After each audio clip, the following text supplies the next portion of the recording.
Good morning, everyone. It is Thursday. Is it Thursday or Friday? Friday! Friday. August 7th, 2020. Time to take a break with Drake. It doesn't matter where we are, it doesn't matter where we go. We can always bring you America's Bible teacher. And right now, he's going to be giving us a perspective on women. Dr. Drake Travis, weekdays, 7 a.m. Good morning. Good morning to all of you. Yes, it is Friday. I am in San Francisco right now in a very posh, lovely apartment as I'm meeting with a ministry affiliate for the week. I'm looking out at the top of the Mark Hopkins Hotel, the Fairmont. There's a new housing house structure, super tower. It's the tallest residence on the West Coast. It's the highest you can be on the West Coast and be in a house. And Joe Montana lives in there, or did, or will, or something. But boy, did we walk around. We walked by the Giants Stadium. It's called Oracle Park now. We walked by Chase Center where the Warriors play. I hear the Warriors are having a disastrous, or did have a disastrous season with injuries. But yes, I'm in San Francisco, and I'm going to continue with what I did not do any justice to yesterday. We ended 1 Corinthians Or the day 14. before yesterday, yeah. Day before, Yeah. yes. The wifeinator, thank you for covering for me. Well, I was flying yesterday. I was flying down the West Coast, and it really was a beautiful flight. But I was flying during the broadcast yesterday, and I called her Babylicious.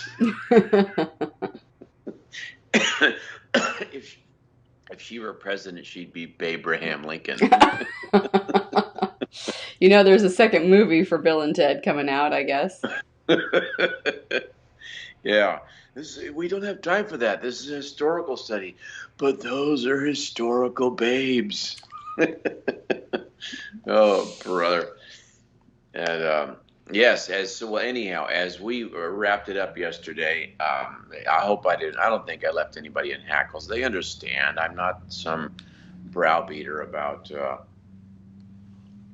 Oh, what you got right. there in that cup? But I'm not going to say it's a very harmless drink. It's rice milk. How do you like that? That sounds totally your speed. Yes, I should have a little Gerber spoon with me. Here's your applesauce and rice milk. My little Have a rice nice milk. little breakfast. Yeah. So hey, but get this, and now think about. I am talking this subject today from a culture in a century in a part of the world where the females are the most empowered females the world has ever seen. In the first century you're talking about here? I'm talking today. Oh, okay. Okay. What year is it? It's 2020. Mm-hmm. And we have a president who has some of the highest paid females in the world. His staff of 30,000 are just over half females. And they adore him because he so honors them and empowers them and releases them. I didn't know who I was going to vote for in 2016 until I heard one of his black women employees give a monologue on YouTube, and I thought, wow, he honors you like that? I'm voting for him. Oh, I didn't vote for Hillary in 2016. If you haven't figured that out, I don't even know what you're listening to for this last 4 months. But so I'm talking about women and what Paul is saying about women and how what he says back then, it sounds so different than now, but it is current. And there's two things I want to avoid. I want people to avoid thinking, yep, those women better eat a baked potato and breathe through their nose and shut their mouth in the churches because they got nothing and they got no brains. Yay, Paul, go Paul. I don't want you to think that. I don't want you to think that Paul's a chauvinist. And third thing I don't want you to think, excuse me, three, the third thing I don't want you to think is that, that's not for today. I talked about head coverings last week. Don't think, oh, that's not for today. It's talking way beyond hats. This is But I got talking, my hat. yes, this is talking way beyond the sexes, whatever the sexes are, the male, the female. And there are two sexes, by the way. I hate to shock government workers all over the country, but there are two sexes. There are not 58 in gender fluidity. That's it's hogwash, intent on creating confusion. Yeah, here's 1 Corinthians 14. For God is not a God of confusion, but a God of peace. I am reading from the Revised Standard Version today. As in all the churches of the saints, the women should keep silence in the church, for they are not permitted to speak, but should be subordinate. The King James, the new NIV says submission, as even the law says. If there is anything they desire to know, let them ask their husbands at home, for it is shameful for a woman to speak in church. What did the word of God originate with you? Or are you the only ones it has reached? You know, there's a bigger perspective than your own. So don't think, Paul's trying to shove a raw baked potato in the mouth of every female. And don't think, I just had a third thing a second ago.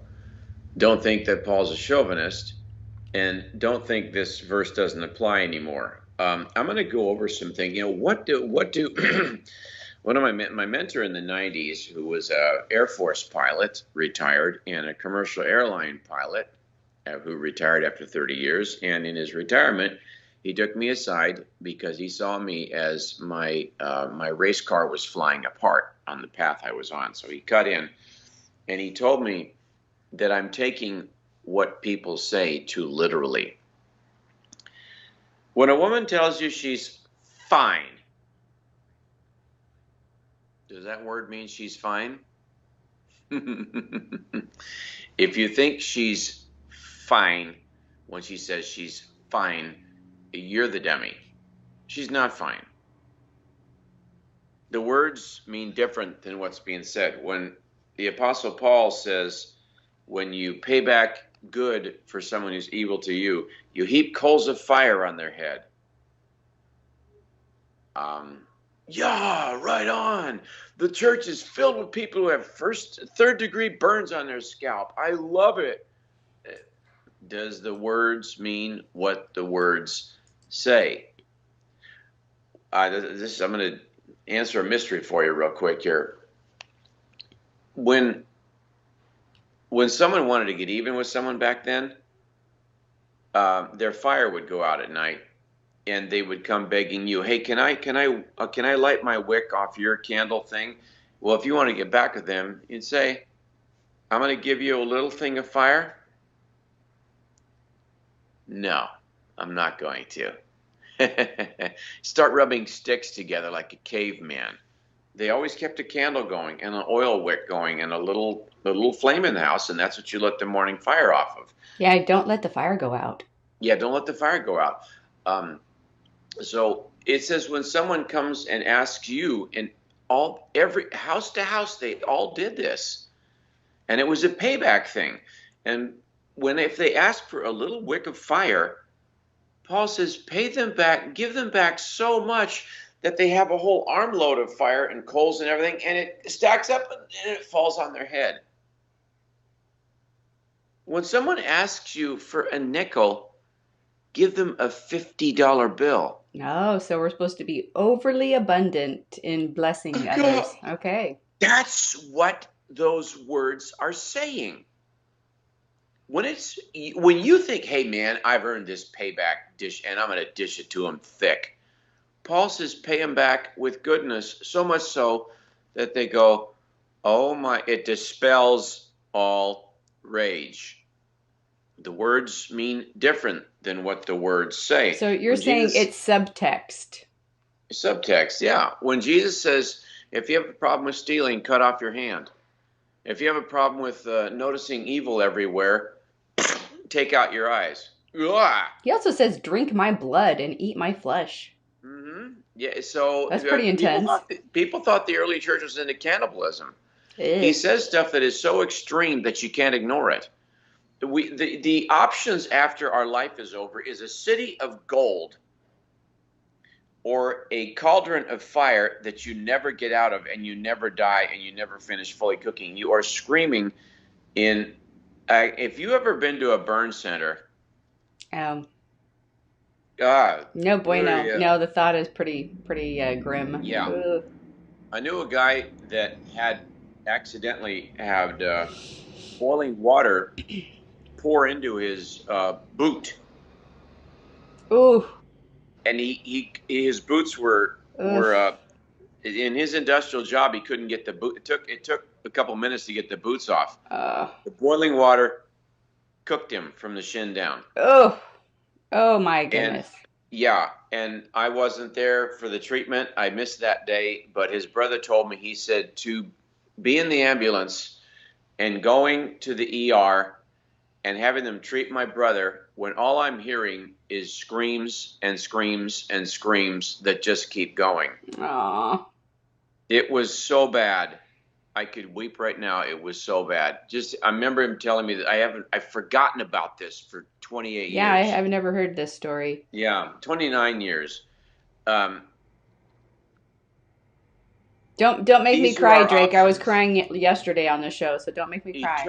Eternal joy in heaven in a city of gold where the buffet table is 1,500 miles long and the art on the wall is the Hubble telescope photos and pleasures forevermore. It's that or a pit of fire. Well, guy, why don't we have gradients of all the... No, these are your options, and they're extreme.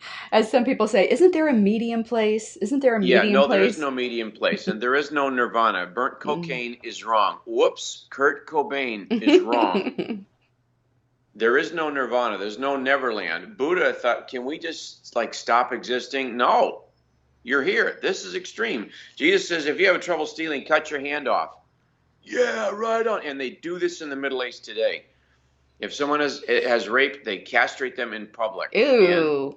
And it's just, yeah. That's pretty rough. Extreme stuff. Well, Jesus is saying this extreme thing. So, does it mean that he wants you to take a hatchet and take your hand off? Is that what he means? What he's meaning is that sinning, chasing evil, theft, murder is not one of your options. Obey me, buckwheat. Obey me. And this is how he gets our attention. Women, shut up. You don't know anything. Silent in church. It's a shame when you talk. Well, women back then was synonymous with the word for, as far as a theology degree goes, that almost all of them were complete ignoramuses. So they would pipe up in church and, yeah, honey, what does that mean? I'll tell you at home. That's what it's talking about. They should be silent in church. Yeah, right. If any of you know us, when we get together, everybody knows that my wife is not the ding dong in the house. Everybody knows that. One thing Paul wants to make sure never happens is that there's a gender contest in the church, like there is in society today. And the gender contest today is destroying homes. It's causing horrendous infidelity. It's causing resentment. It doesn't lead to good thing. And Paul says, I don't want there to be a gender contest in the church. That's not what this is about. If it does, this thing isn't going to last long. If women are supposed to be absolutely quiet at church and never speak and never have a say and never have any influence, and they're just wallflowers, why are women pouring into church by the millions? Why? It's because they were honored in a place where they had such dignity.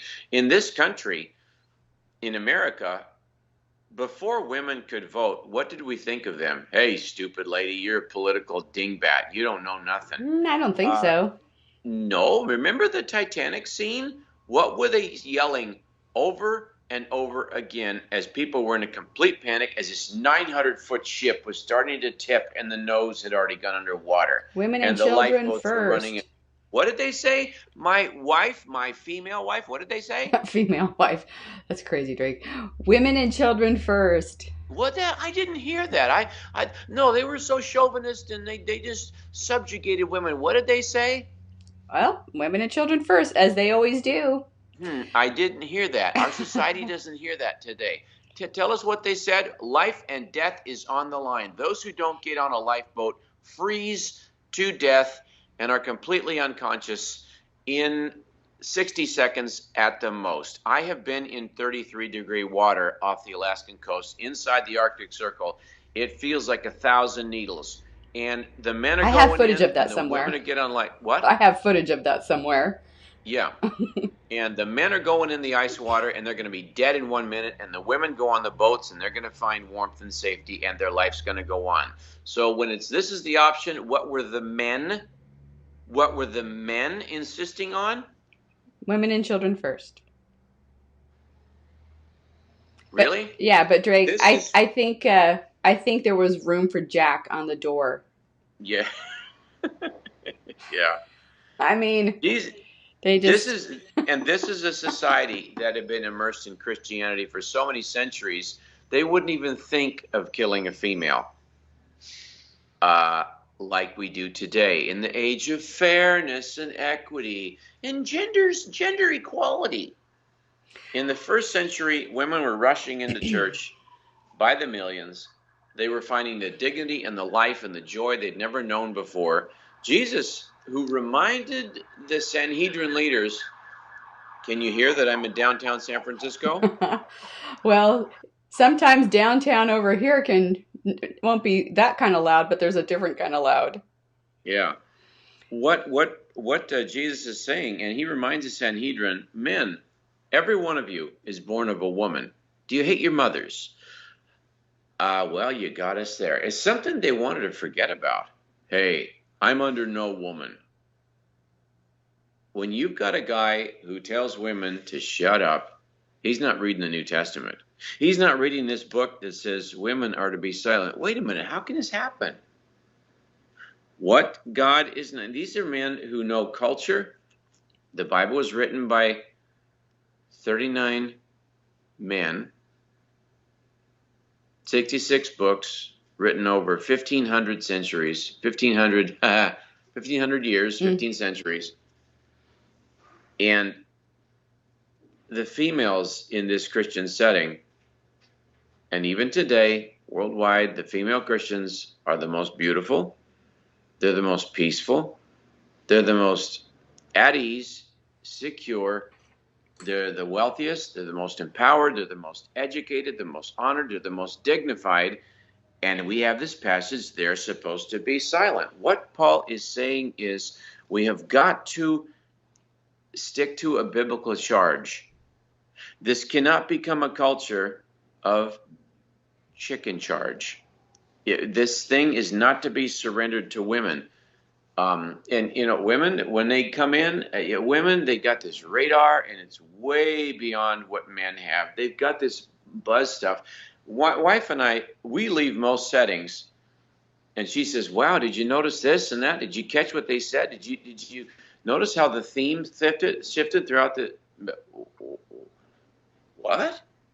She explains to me what really happened throughout the dinner.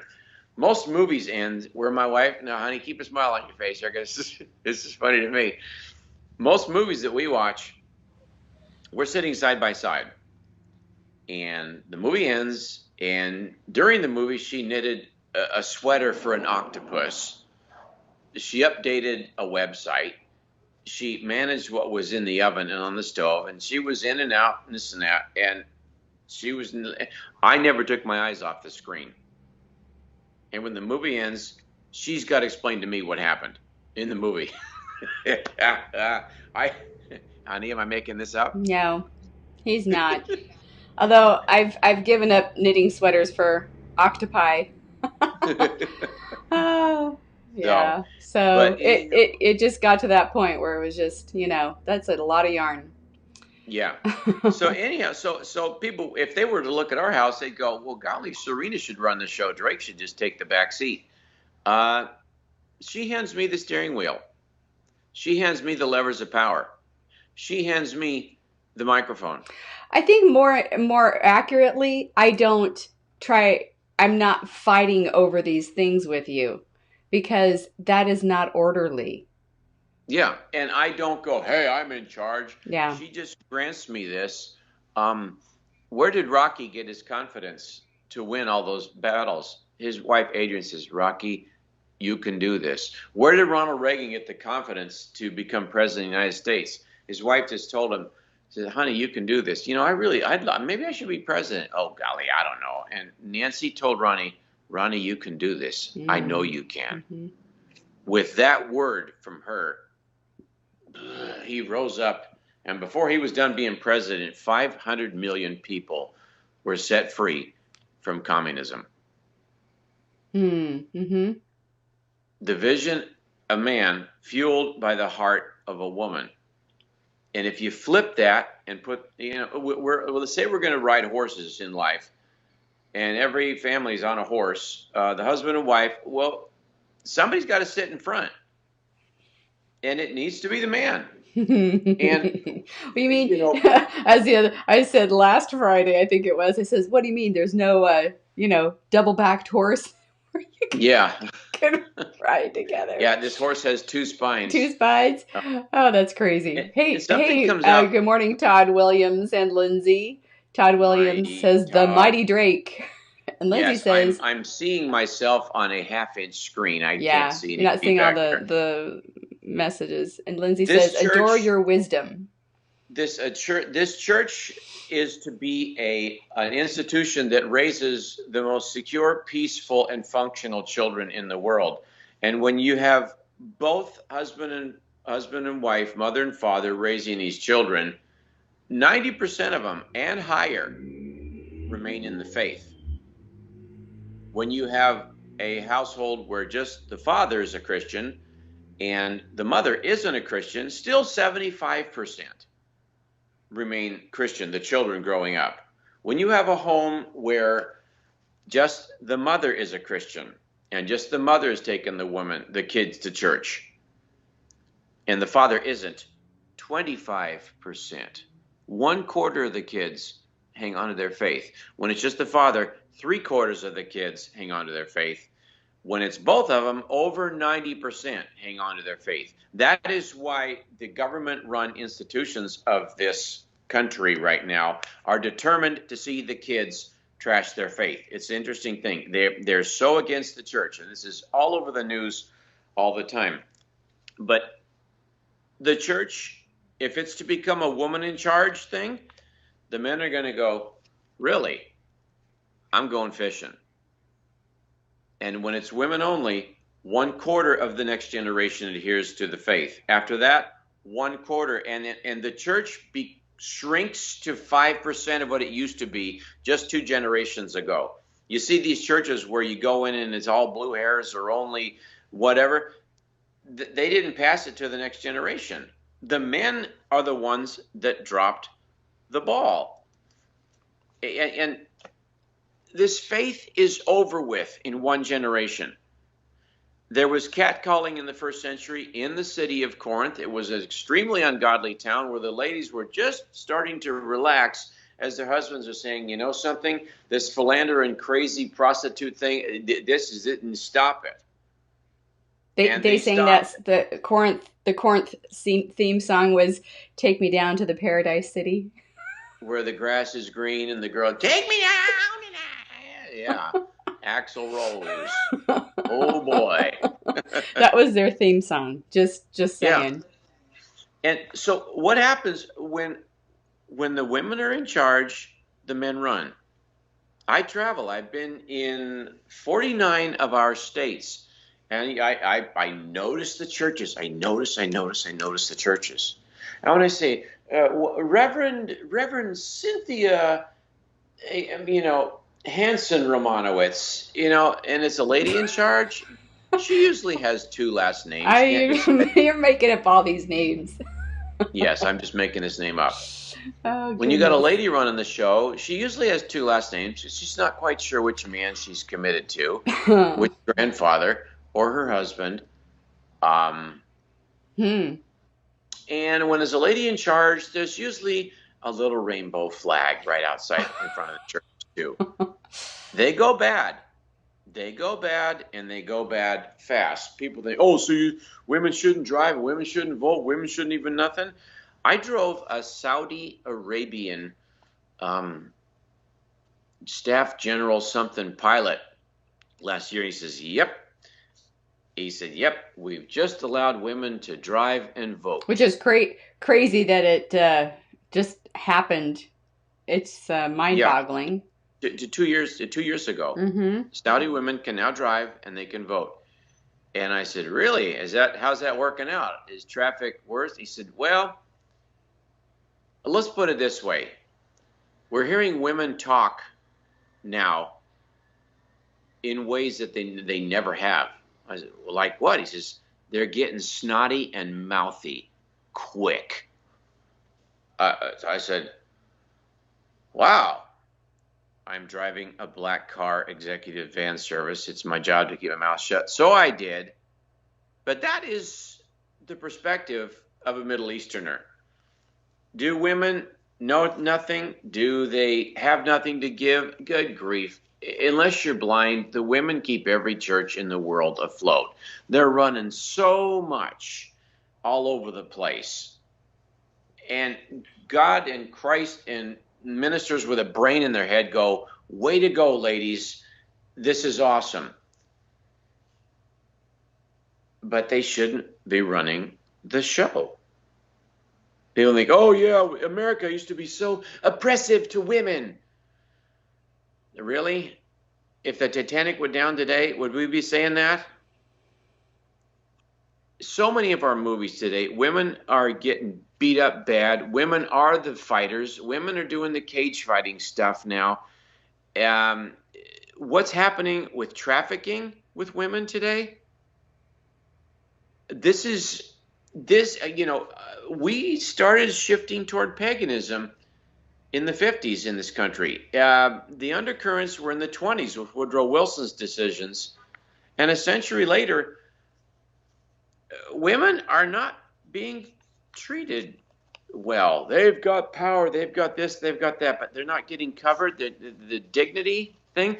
A recent health study, I said women are smoking today and abusing drugs and having heart trouble at rates that they never had before. Equal pay for equal work. Let them vote. Let them this and that. Pay them big times. Well, they used to work if they wanted to. Now, they have to. We're not covering them anymore. It's not a good thing. And Paul is cutting this problem off at the beginning. We have 2 minutes left. Think of the giants in the faith. Billy Graham, Bill Bright. All these guys have studied massive ministries. Both of them will tell you, it was my Sunday school teacher, Henrietta Mears. Look her up. We just put her in our Christian calendar for 2021. Look up Henrietta Mears. She's the one that discipled Billy Graham and Bill Bright when they were very young. The Korean church, the largest church structure in the world. Ladies are running the small groups there. It's really astounding. I told you about the Titanic era. I was just astounded. While men are being so snubbed in our culture, and like told they're neutered and they're shoved to the back, and women are deliberately put in charge of them in a lot of corporate settings, especially government settings, just to train those men to learn how to submit. Let the men be quiet. One of the mass shootings, it was in a theater somewhere, Colorado, I think. I read somebody's report, and they said when the popping started, men automatically just rocketed and covered the ladies. Don't shoot her. Shoot me. some of them didn't even know who these females were that they were diving in front of. That's what's in the heart of a man. Our heart is to protect them. And as tough as we can be, a word from the lady in your house can make you just want to give up and die. A word. Nancy Reagan gave Ronald Reagan a word of encouragement, and he shot to the top of the world with that. That's how much power these ladies have. And if they bring it into church and they operate it in an unwieldy way, the men go, yeah, I quit. I'm out of here. I can't even do this.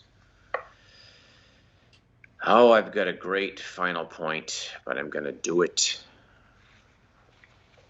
Monday. Wow.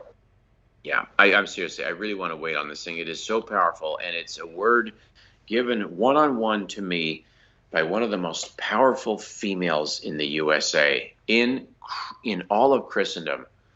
I knew her, and she gave me a word after I had dinner with her and her husband, and I'm going to tell you Monday about it. So anyhow, thanks for tuning in with us.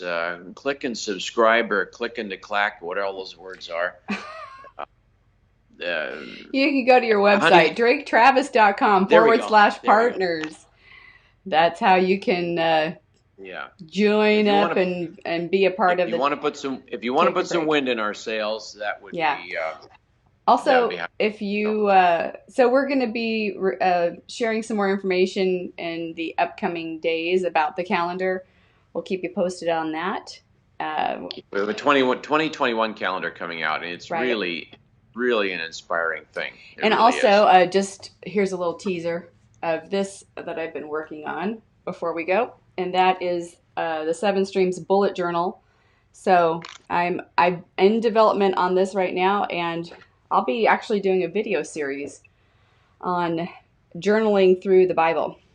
Yeah. Over the course of a year. So here's our 2020 calendar. That's right, baby. And here's the whole photo. That's in Iceland. I was at this waterfall in Iceland last fall. Did you drink the water? And we have another Iceland waterfall that we're using for the 2021 calendar. It's really, really beautiful. And so are you. The Lord bless you. The Lord keep you. May the Lord watch over you this day and lift up his countenance upon you and gaze upon you with joy. I added that one myself, because you are holy and dearly loved. God is with you this day.